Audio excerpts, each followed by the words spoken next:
Bom dia. Nós hoje vamos estar ensinando sobre a nona lição da nossa revista, O Sermão do Monte.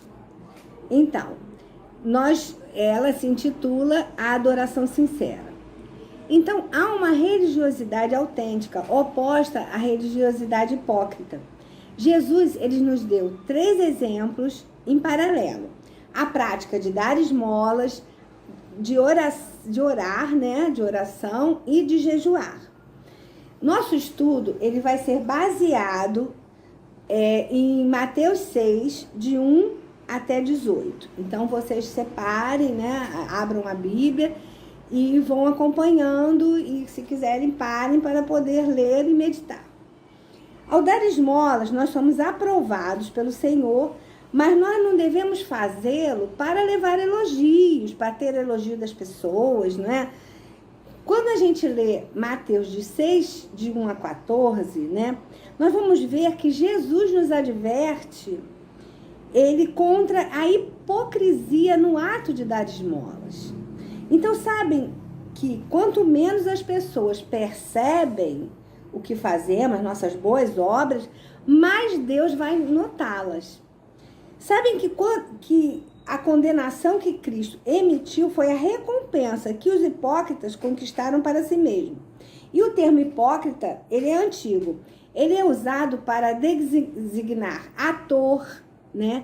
Ou uma pessoa que se passa por outro, né? A gente até fala, aquele que assume a persona de outro, né?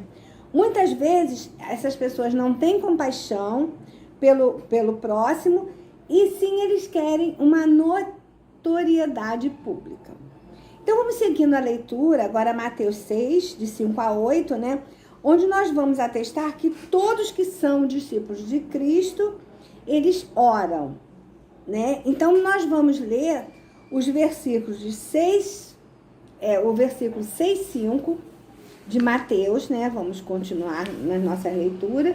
Quando a gente lê assim: e quando orarem, não sejam como os hipócritas, que gostam de orar em pé nas sinagogas e nos cantos das praças, para serem vistos pelos outros. Em verdade lhes digo que eles já receberam sua recompensa. Então, nós temos agora, né, que pensar que a recompensa, ela vai ser dada por graça e não por uma dívida, né? Ela vai ser dada por graça. Agora, a oração, ela se dá em secreto, né? Nós precisamos ter momentos em secreto, né? Nós não, ele até nos ensina que nós vamos para um quarto, onde nós ficamos separados, né? Onde, de alguma forma, nós nos fechamos do mundo e entramos em contato com Deus. Porque o que acontecia, né? Os escribas e os fariseus, eles eram culpáveis de 2 grandes faltas na oração. Eles se vangloriavam e tinham uma vã repetição, quer dizer, eles mostravam a sua devoção para os outros, eles estavam sempre querendo mostrar, né? Quando se fala da vã repetição, seria o quê? Seria essas repetições que não têm sentido. Nós temos um exemplo bíblico, né? Quando a gente fala dos adoradores da deusa Diana, né? Na leitura nós vamos poder ver que no anfiteatro de Éfeso choraram por 2 horas seguidas. E essa é um exemplo de prática pagã, não é? Então, Cristo, ele nos ensina como orar. Nós não precisamos orar a mesma oração sempre. A gente não precisa ficar repetindo a mesma oração, né? Devemos orar relacionando a nossa oração a Deus e a sua honra, e também devemos fazer pedidos a Deus, né? Pelas nossas preocupações temporárias, né? Pelas nossas preocupações espirituais, né? Colocar Deus a par do que nós estamos sentindo e nós estamos precisando. Agora, sempre buscando primeiro o reino de Deus. Então, precisamos primeiro buscar o reino de Deus, não é? Então, porque nós sabemos que o reino de Deus precisa ser buscado, a sua justiça, e todas as coisas serão acrescentadas. Elas se agregarão, não é? Então, a gente também pode, através da oração modelo, né, que nós vamos ver em Mateus 6, de 9 a 15, nós temos ali nessa parte, né, dos versículos, a oração modelo, né? Que nós vamos no final vamos orar. Vamos acabar na nossa lição com essa oração. O que acontece? Nessa oração modelo, destaca-nos, dá-nos. O que seria isso? Dá-nos, né? Então, a gente está pedindo o quê? Deus está nos ensinando, né, a ter compaixão pelos pobres, né? Ele está nos ensinando isso.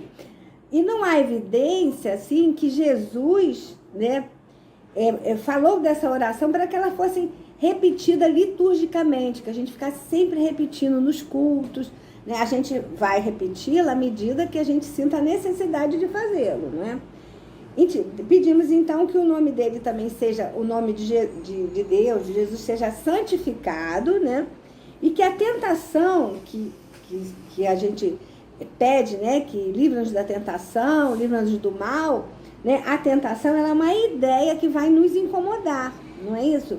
E seria também vista como uma provação. A tentação é uma provação. Então, em Tiago 1, 2 e 3, a gente lê: meus irmãos, tenham por motivo de grande alegria o fato de passarem por várias provações, sabendo que a provação da fé que vocês têm produz perseverança.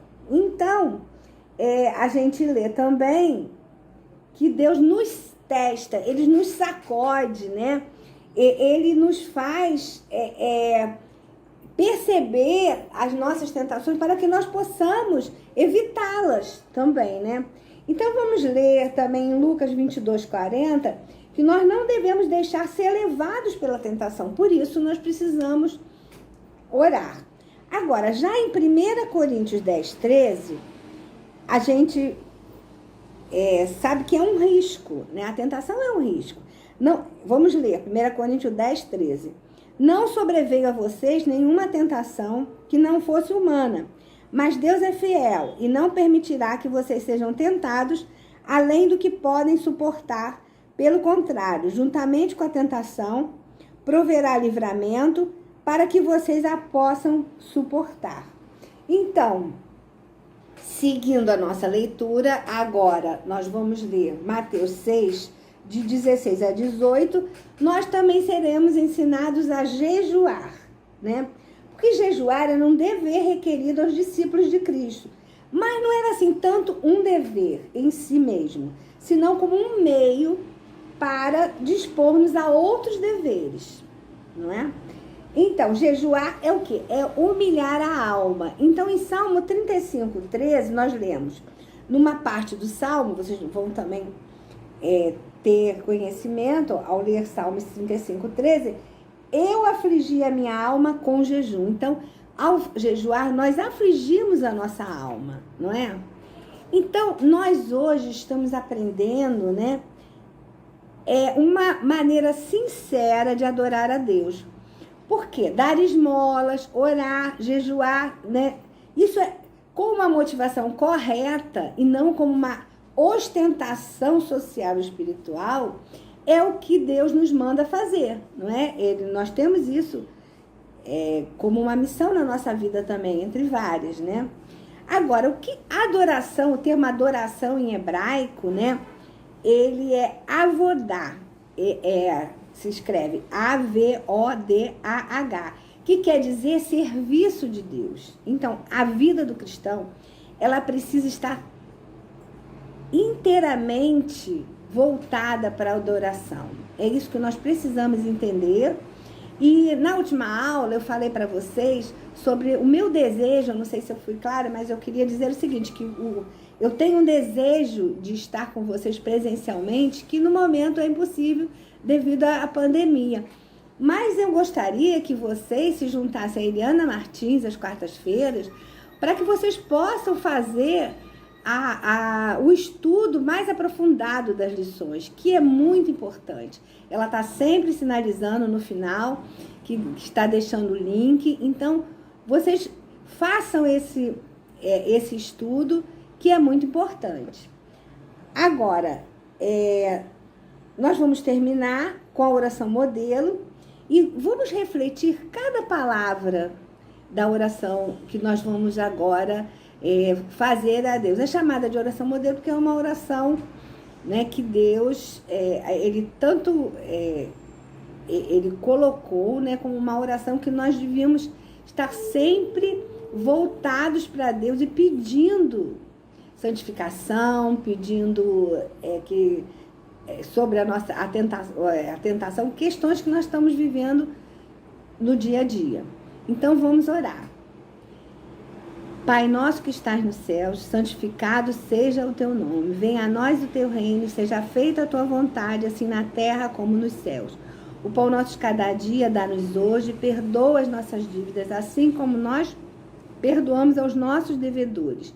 Não nos deixes cair em tentação, mas livra-nos do mal, pois teu é o reino, o poder e a glória para sempre. Amém. Amém?